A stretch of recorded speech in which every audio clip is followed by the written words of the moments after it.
कल एक कोट पढ़ रही थी कि शिक्षक का राजनीति से कोई लेना देना नहीं है, राजनीति के काम में शिक्षक का कोई काम नहीं है, उसको राजनीति से दूर रहना चाहिए, है ना। यही बात थी।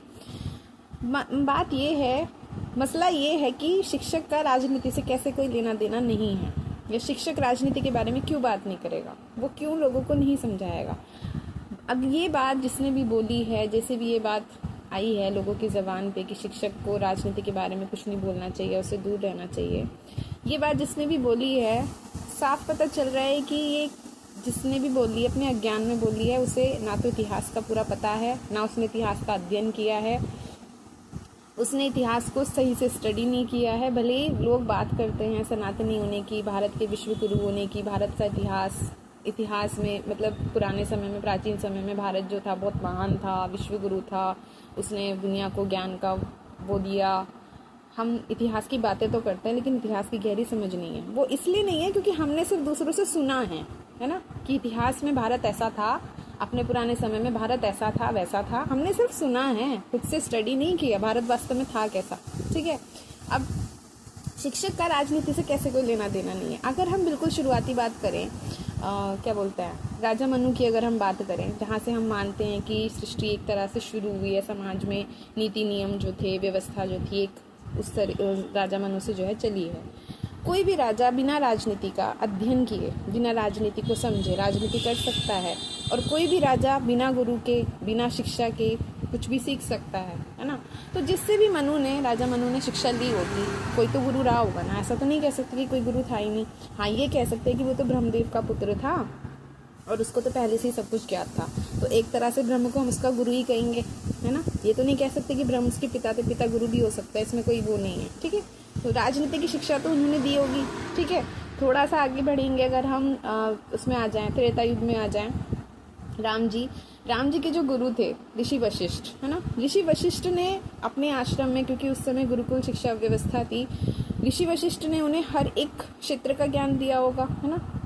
हर एक क्षेत्र का उनको शस्त्र विद्या भी सिखाई होगी, उनको शास्त्र विद्या भी सिखाई होगी, क्योंकि उन्हें उनके आश्रम में जो थे राजा तैयार होते थे, है ना।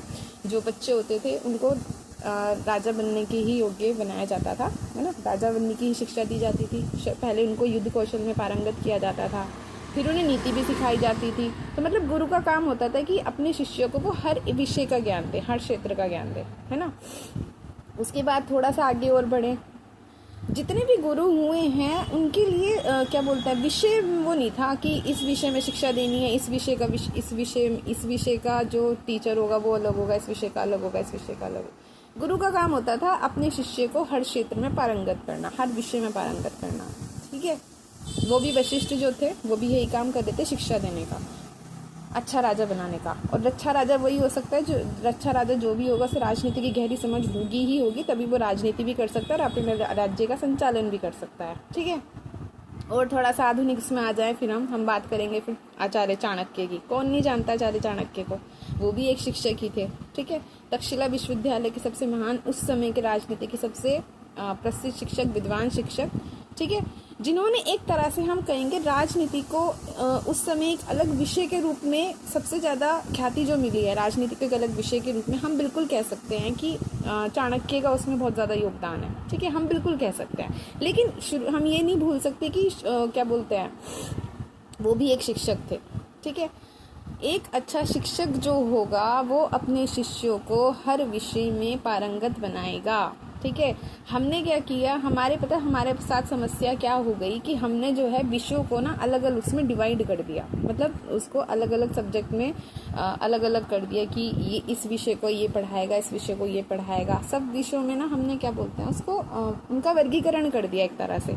विज्ञान सबसे पहले विज्ञान ही होता था, अब उसमें हमने रसायन शास्त्र अलग कर दिया और फिजिक्स अलग कर दिया, केमिस्ट्री अलग हो गया, सारे विषय अलग अलग हो गए। ठीक है, गणित में पहले गणित होता था, फिर गणित में ज्यामिति, अलजेब्रा, पाइथागोरस वगैरह ये सब अलग अलग हो गए। ठीक है, हमने सबका ना बांट दिया, विभाजन कर दिया, ठीक है।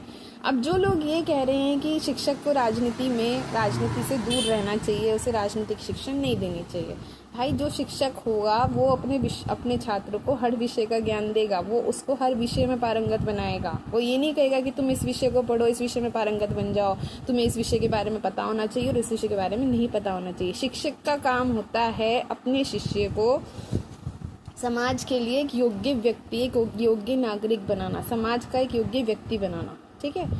क्या बोलते हैं उसे, सर्वांगीण विकास करना। हाँ, शिक्षक का काम होता है अपने शिष्यों का, अपने छात्रों का, अपने स्टूडेंट्स का सर्वांगीण विकास करना। और जब हम सर्वांगीण विकास की बात करते हैं ना, तो उसमें सारे विषय आ जाते हैं, हम किसी एक विषय को छोड़ नहीं सकते, ठीक है। मतलब ये तो वही बात हो गई कि राजनीति का मतलब क्या होता है। राजनीति का मतलब सिर्फ ये होता है कि आप नेता बन के बैठ गए तो राजनीति करोगे। अपने आप जिंदगी में छोटी छोटी चीज़ों को देखोगे तो वहाँ पे भी राजनीति हो रही है। जस्ट लाइक जब हम छोटे होते हैं, एक थिंकर की कोट है, आई थिंक अरस्तु की कोट है, मनुष्य एक राजनीतिक प्राणी है ना।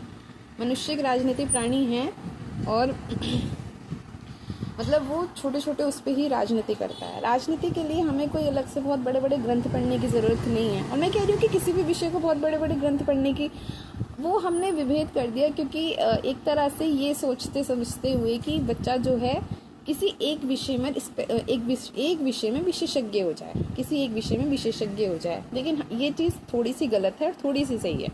गलत इसलिए है कि एक विषय में विशेषज्ञ होने का मतलब है कि उसे बाकी सारे विषय में वो अनफेमिलियर है, उसे नहीं पता बाकी सारे विषयों को, ठीक है। इस चीज़ ने थोड़ा सा तो फ़ायदा दिया है लोगों को कि वो एक विषय में तो इतने स्पेशलाइज्ड हो जाएं, इतने विशेषज्ञ हो जाएं कि उनको शायद मात नहीं दी जा सकती। लेकिन बाकी सारे विषय में वो अनफेमिलियर है, उसको दूसरे विषयों के बारे में पता ही नहीं है, ठीक है। इन चीज़ों को सोचने समझने की बहुत ज़्यादा ज़रूरत है, ठीक है। पहली बात तो बच्चों की इच्छा होती है कि वो किस विषय को पढ़ रहे हैं और किस विषय को नहीं पढ़ रहे हैं, ठीक है। हर विषय को पढ़ना चाहिए, समझना चाहिए। जिनमें इंटरेस्ट नहीं आ रहा, जिनमें ज़्यादा दिमाग खप रहा है, छोड़ दो, कोई दिक्कत नहीं है, लेकिन कोशिश करनी चाहिए, ठीक है। कुछ विषय ऐसे होते हैं जो हमें समझ में नहीं आते, अब उन पे टाइम वेस्ट करने से अच्छा, लेकिन वो हमारी इच्छा होनी चाहिए। ये नहीं कि दूसरों ने कह दिया तो हम इसको पढ़ेंगे और उसको नहीं पढ़ेंगे, वो चीज़ गलत है, ठीक है।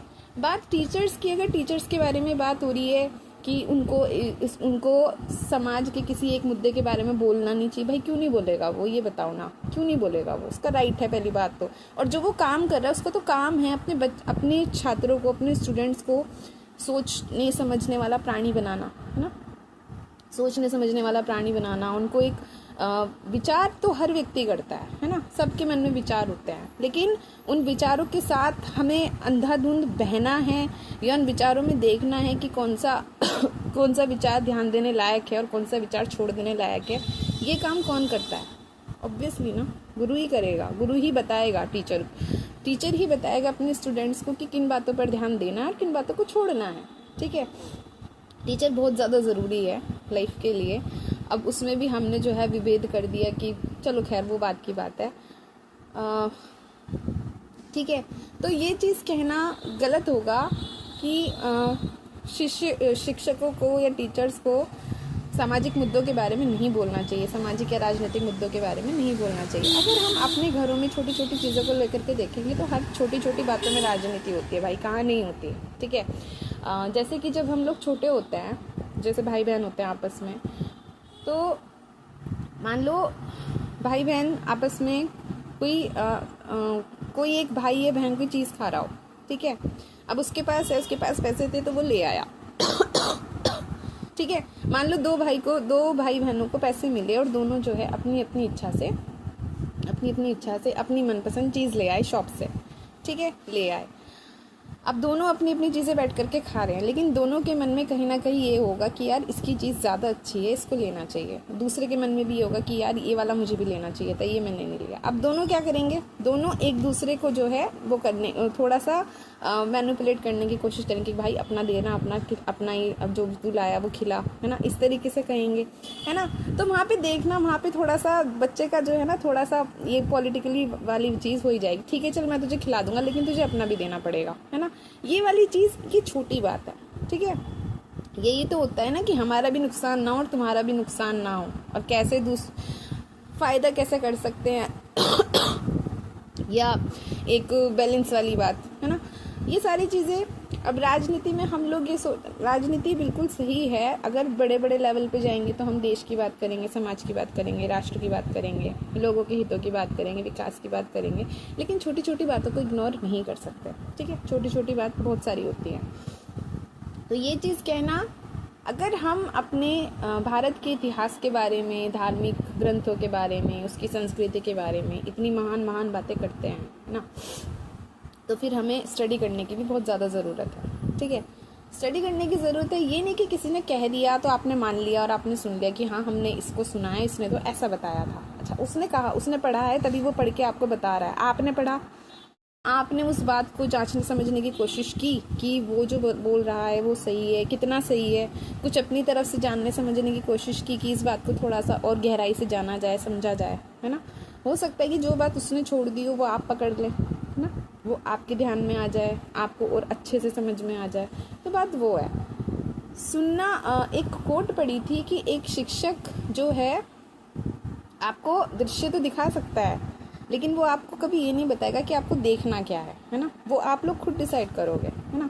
तो वो वाली बात है, गुरु जो है आपको एक तरह से चीज़ें बता तो सकते हैं। जैसे कि अभी हमने विचार की बात करी, अभी हमने विचार की बात की कि विचार बहुत सारे होते हैं। समुद्र में जितनी लहरें उतने एक व्यक्ति के मन में विचार चलते हैं, है ना, कितने सारे थॉट्स होते हैं। इवन एक मूवी थी शायद एवेंजर्स की जो मूवी है, हाँ एवेंजर्स की एक मूवी है, उसमें एक मुझे उसका नाम याद नहीं आ रहा, उसके माइंड में कितने सारे, मतलब एक प्रॉब्लम के वो बहुत सारे थॉट्स होते, बहुत सारे आइडियाज़ उसके माइंड में आ जाते थे कि इस प्रॉब्लम का सोल्यूशन किस किस तरीके से हो सकता है ना, इस बात को हम कैसे टैकल कर सकते हैं। बहुत सारे थॉट्स आते हैं, बहुत सारे।